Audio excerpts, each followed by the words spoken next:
What are the operations between power series? First of all, let's define power series. Take a look at them. A power series is defined as the series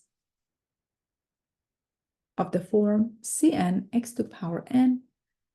When you plug in different values for your n, you can define the terms. When n is equal to 0, you get c sub 0 x to power 0.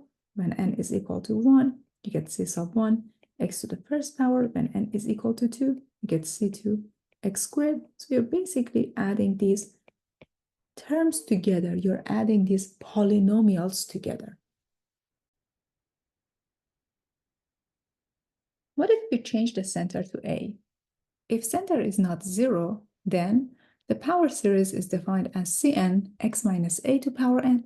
With the same process, we plug in different values for n. So when n is equal to 0, you get c sub 0 x minus a to power 0. When n is equal to 1, you get c sub 1 x minus a to power 1 plus the rest of the terms. So that's how you define a general form of a power series. A is called the center, and c sub 0, c sub 1, c sub 2, and the rest of them, which are constants, are the coefficients. We have a theorem that gives us three possibilities for a power series. A power series is convergent only at A. It means that you end up with 0 terms.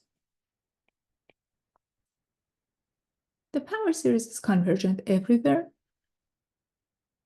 You can find a positive number like r such that the power series is convergent only if the distance between x and a is less than r. We can use ratio test to test for power series convergence. This is basically the same ratio test that you learned in elementary calculus. Suppose Cn is not 0. For all n in the power series of Cn x minus a to power n, then you take the limit of Cn plus 1 times x minus a to power n plus 1 divided by Cn times x minus a to power n. As n goes to infinity, you simplify this limit to absolute value of x minus a times the limit of Cn plus 1 divided by Cn as n goes to infinity. And this is equal to a value like L. If L is less than 1, then the series converges absolutely. If L is more than 1, the series diverges. And if L is equal to 1, the test is inconclusive. It means that we have to use other tests. Now please pay attention about the endpoints a plus minus r. The test is inconclusive at endpoints as well. We have some popular power series like e to the x, which is the summation of x to the n divided by n factorial. Sine of x, which is the summation of negative 1 to power n, x to power 2n plus 1 divided by 2n plus 1 factorial. In all of them, as you can see, you have a bunch of polynomials added together. So you can approximate these functions using polynomials. 1 over 1 minus x, which is the summation of x to the n, as you remember, is the geometric series. As long as the absolute value of x is less than 1, this geometric series is convergent.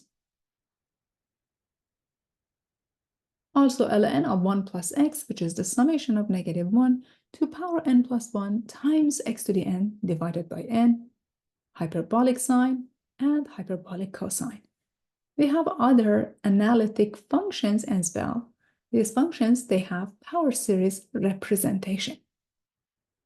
So our goal is to do some calculus or operations on power series. We can differentiate the terms of a power series. If you have a power series like Cn x minus a to power n, which is converges as long as absolute value of x minus a is less than r, then we can basically define a function f of x, which is equal to this power series. So the summation of Cn x minus a to power n and start from 0 to infinity approaches to f of x. converges to f of x. So you have a function. When you have a function, you can take the derivative of the function, you can find the integral of the function, and so on. So the derivative of the function is basically taking the derivative of the term of the power series. F prime is equal to the summation of n times Cn x minus a to power n minus 1. This is basically the quantity that you have. The derivative of that quantity is n Cn x minus a to power n minus 1. But please pay attention here. Your index started at 0, and then when you're taking the derivative, the index starts at 1. You can take the second derivative as well. It is the summation of n times n minus 1 times Cn x minus a to power n minus 2. And pay attention to the index. The index starts at 2 now. Why is that? So if you have your f of x, which is equal to c sub 0 plus c sub 1 x minus a plus c sub 2 x minus a, the second plus the rest of the terms, f prime of x, the derivative of c sub 0 is 0, the derivative of c1 x minus a is c1, the derivative of c2 x minus 2 to power 2 is 2 c2 x minus a plus the rest of the terms. So the very first term disappears. That's why you start the index at 1 now. What if you take the second derivative? If you take the second derivative, you have a 0 plus another 0. The derivative of c1 is also 0. The derivative of 2c2 x minus a is 2c2 plus the derivative of the rest of the terms. So the first two terms are 0. You're basically starting at index 2.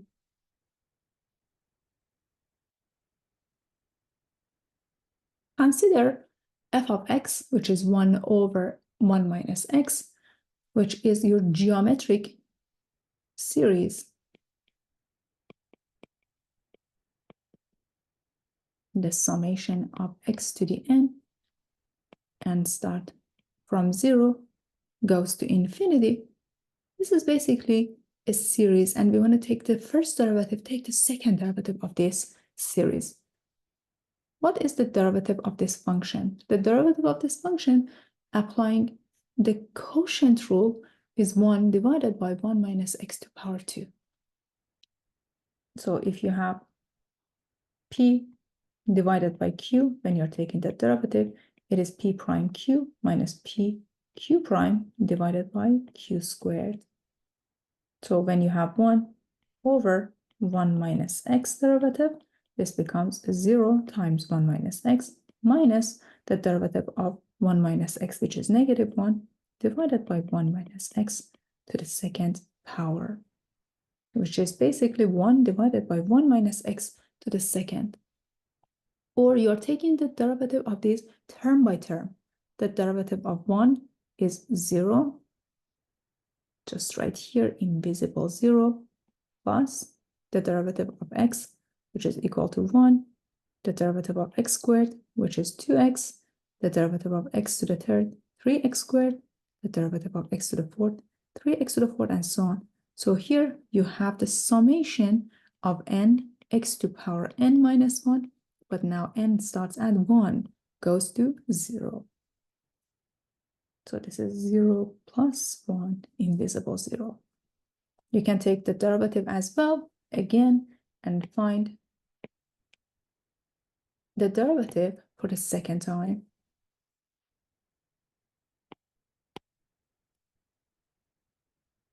So if you were to take the derivative here, f double prime of x is going to be, with the same process of quotient rule, 2 divided by 1 minus x to the third.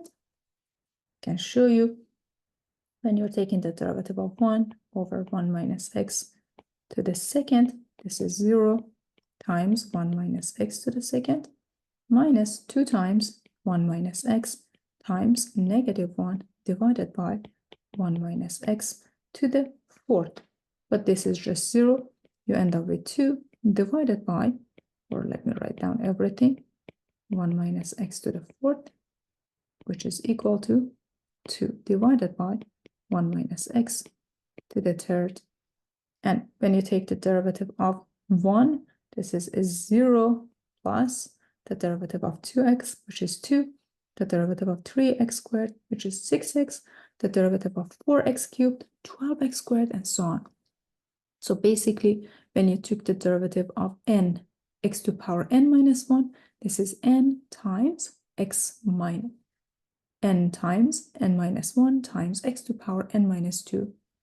Or in series format, this is basically the summation of n minus 1 times n minus x to power n minus 2, but pay attention to the index starting at 2.